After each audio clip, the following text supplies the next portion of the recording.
ქალი საჭესთან. ეს ფრაზა გაძლიერებულ რისკთან ასოცირდება. ერთგვარ სტერეოტიპად და ხუმრობის საგნადაც კი იქცა.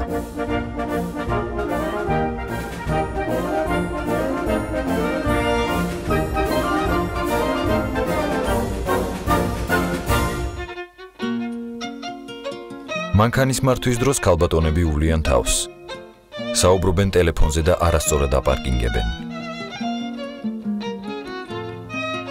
მიუხედავად ამ ყველაფრისა, საერთო სტატისტიკის თანახმად, ქალები ბევრად უფრო ფრთხილი მძღოლები არიან ვიდრე კაცები.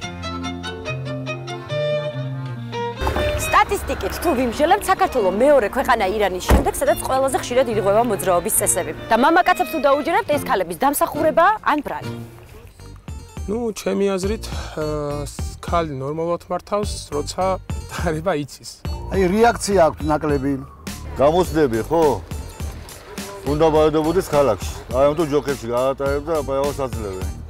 ზედმეტად თავდაჯერებულები არიან. ნამდვილად იცნობა ქალის მართვის სტილი სხვა არის და მამაკაცის სხვა არის. არ უკვირდებიან რა, თვითონ მოძრაობის რიტმს ვერ აგრძნობენ. ბევრი შეცდომები აქვს.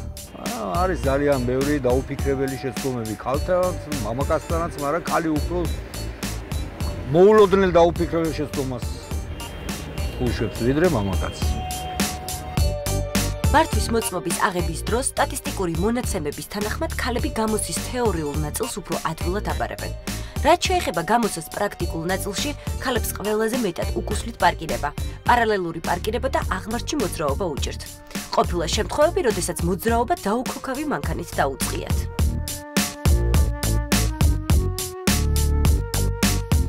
თუმცა ნამდვილად არსებობენ ქალები, რომლებიც ამ სტერეოტიპს არღვევენ და მე ახლა ერთ-ერთ მათგანს გაგაცნობთ.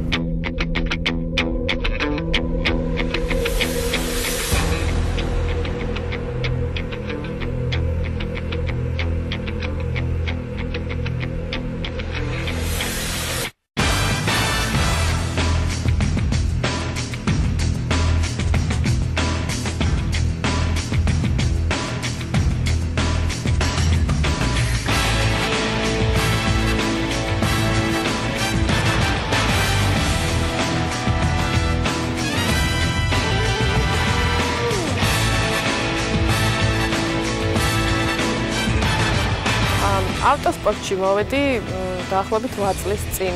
პირველი შეჯიბრით ჩემი ჩატარდა ესე პროფესიონალთა შორის. და შემდეგ უკვე სხვადასხვა შეჯიბრებში ვიღებდი რა თქმა უნდა მონაწილეობას.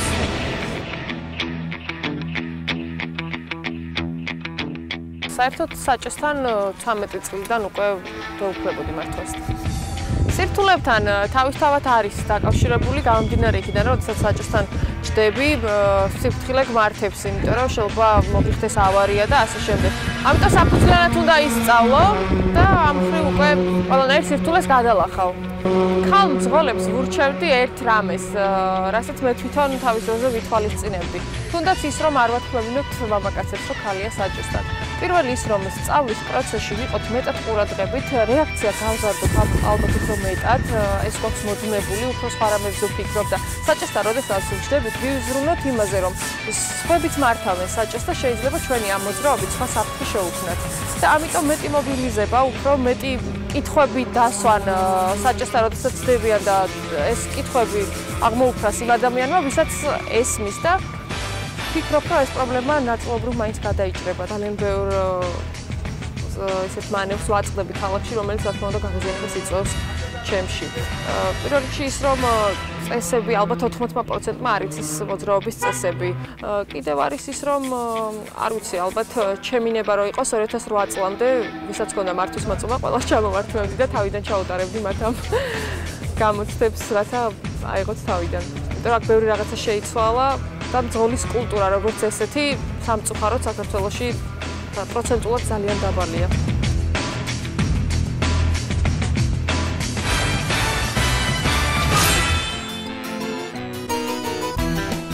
ფაქტია, რომ ქალმძღოლთა რიცხვი დღითი დღე იზრდება, მაგრამ გზებზე არსებული უწესრიგობის მხოლოდ ქალებზე გადაბრალება დიდი უსამართლობა იქნება.